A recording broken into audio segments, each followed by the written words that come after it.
आज 21 जून 2026 है। दिन है संडे का। मेरा नाम है प्रदीप शुक्ला। यह वीडियो सिर्फ एजुकेशनल पर्पज है। ना मैं कोई भी स्टॉक खरीदने की सलाह देता हूँ और ना ही बेचने की। आप जिसमें भी पैसा लगाना, जिस भी कंपनी के शेयर को खरीदना, खुद रिसर्च करना, एनालाइज करना, अपने फाइनेंशियल एडवाइजर की राय लेना, तभी अपने पैसे को शेयर मार्केट में लगाना। यदि आप लॉन्ग टर्म इन्वेस्टर हैं तो आज मैं एक ऐसे कंपनी के शेयर के बारे में आपको बताने वाला हूं जिसने 5 साल में अपने शेयर होल्डर्स को रिटर्न के मामले में बिल्कुल भी निराश नहीं किया है। इस कंपनी का नाम है पूनावाला फिनकॉर्प लिमिटेड और एक कंपनी लोन्स प्रोवाइड करती है इंडिविजुअल्स को और एमएसएमईज को। और इस कंपनी ने लॉन्ग टर्म में अपने शेयर होल्डर्स को रिटर्न के मामले में बिल्कुल भी निराश नहीं किया। यदि लास्ट फ्राइडे की बात की जाए, जब मार्केट बंद हुआ था, तो इस कंपनी का जो शेयर प्राइस था वो था 426 रुपीज़ 70 पैसे का। लास्ट फ्राइडे को भी इस कंपनी ने रिटर्न के मामले में बिल्कुल निराश नहीं किया, क्योंकि इस कंपनी का जो रिटर्न था लास्ट फ्राइडे को वो था 5.49% का। लेकिन मैं हर एक वीडियो में कहता हूँ, बार बार कहता हूँ कि आप जिसमें भी पैसा लगाना, एटलीस्ट उस कंपनी के लॉन्ग टर्म रिटर्न को देखना, तभी किसी भी कंपनी अपना पैसा लगाना। बात करें इस कंपनी की, यानी कि पूनावाला फिनकॉर्प लिमिटेड के बारे में, तो जब मार्केट डाउन था, इस कंपनी ने ना तो अपने शेयर होल्डर्स को मालामाल किया और ना ही निराश किया। इस कंपनी ने अपने शेयर होल्डर्स को एक साल में 4.30% का रिटर्न निकाल के दिया। यानी आज से ठीक एक साल पहले इस कंपनी के शेयर प्राइस था 449 रुपीज़ का, जो आज के दिन है 426 रुपये 70 पैसे का। तो एक साल में तो इस कंपनी ने वैसा रिटर्न निकाल के नहीं दिया जैसा एक शेयर होल्डर्स ने उम्मीद की होगी। लेकिन खास तौर पे 5 साल में इस कंपनी ने अपने शेयर होल्डर्स को रिटर्न के मामले में बिल्कुल भी निराश नहीं किया, क्योंकि 5 साल में इस कंपनी का जो रिटर्न था वो रहा 186% का।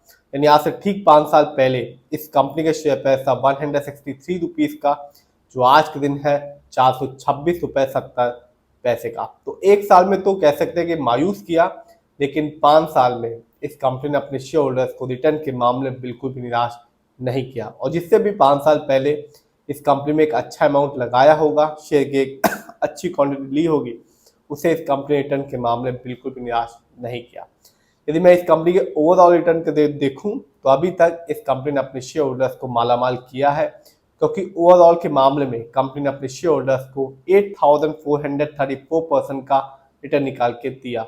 यानी 2004 में इस कंपनी का जो शेयर प्राइस था वो था 4 रुपये 80 पैसे का, जो आज के दिन है 426 रुपये 70 पैसे। तो साफ है कि लॉन्ग टर्म में कंपनी अपने शेयर होल्डर्स को कभी भी निराश नहीं कर रही है। देखते हैं इस कंपनी के स्टॉक के परफॉर्मेंस को। तो एक साल में इस कंपनी का जो हाईएस्ट शेयर प्राइस गया वो गया 570 रुपीज़ 40 पैसे का, जबकि एक साल में इस कंपनी का लोएस्ट शेयर प्राइस आया 361 रुपीज़ 20 पैसे का। जानते हैं इस कंपनी के फंडामेंटल्स को। तो जो कंपनी का मार्केट कैप है वो है 37,559 करोड़ का। ये कंपनी लार्ज कैप की है, क्योंकि मार्केट कैप 20,000 करोड़ के ऊपर का है। पीबी रेशियो 2.92 है। शेयर मार्केट में एक अच्छा पीबी रेशियो कहलाता है 1 या तो बिलो 3। इंडस्ट्री पी 19.47 है। शेयर मार्केट में एक अच्छा इंडस्ट्री पी होता है 20 से लेकर 25 के बीच में। ये बताता है जो कंपनी के स्टॉक है मार्केट में कैसा परफॉर्म कर रहा है। क्या बहुत महंगा तो नहीं है कंपनी का शेयर प्राइस, क्या बहुत ज़्यादा सस्ता तो नहीं होगा कंपनी का शेयर प्राइस स्टॉक मार्केट में। डेब्ट टू इक्विटी 4.68 है। थोड़ा बहुत लोन कर्ज इस कंपनी पे है। आरओई 5.28% है, कम है, क्योंकि शेयर मार्केट में एक अच्छा आरओई कहलाता है 15% से लेकर 20% के बीच में। और जब भी आप किसी कंपनी के फंडामेंटल देखें तो आरओई जरूर देखें, क्योंकि ये बताता है कंपनी कैसे आपके पैसे को इस्तेमाल कर रही है। यदि कंपनी आपके पैसे को सही से इस्तेमाल करेगी तो कंपनी का जो आरओई होगा वो हाई होगा, और ये बताएगा कि कंपनी आगे चल के फ्यूचर में आपको एक अच्छा खासा रिटर्न दे पाएगी। यदि कंपनी का आरओई कम होगा या नेगेटिव होगा तो साफ बताएगा कि कंपनी आपके पैसे को सही से इस्तेमाल नहीं कर पा रही, जिससे रिटर्न पाने जो पॉसिबिलिटीज होती है लॉन्ग टर्म में वो कम हो जाती है। इस कंपनी का ईपीएस है 6.15 का, कम है। शेयर मार्केट में एक अच्छा ईपीएस कहलाता है 80 और से ज्यादा का। ये बताता है कंपनी लास्ट 12 महीने में कितना कमाया।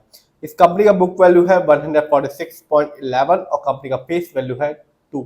देखते हैं इस कंपनी के फाइनेंशियल कंडीशन को। तो मार्च क्वार्टर में इस कंपनी का जो रेवेन्यू रहा वो था 2120 करोड़ का, जबकि 2025 में इस कंपनी का ईयरली रेवेन्यू था 4227 करोड़ का। प्रॉफिट मार्च क्वार्टर में इस कंपनी का प्रॉफिट रहा 255 करोड़ का, जबकि ईयरली बात करूं तो 2025 में इस कंपनी का प्रॉफिट रहा -98 करोड़ का।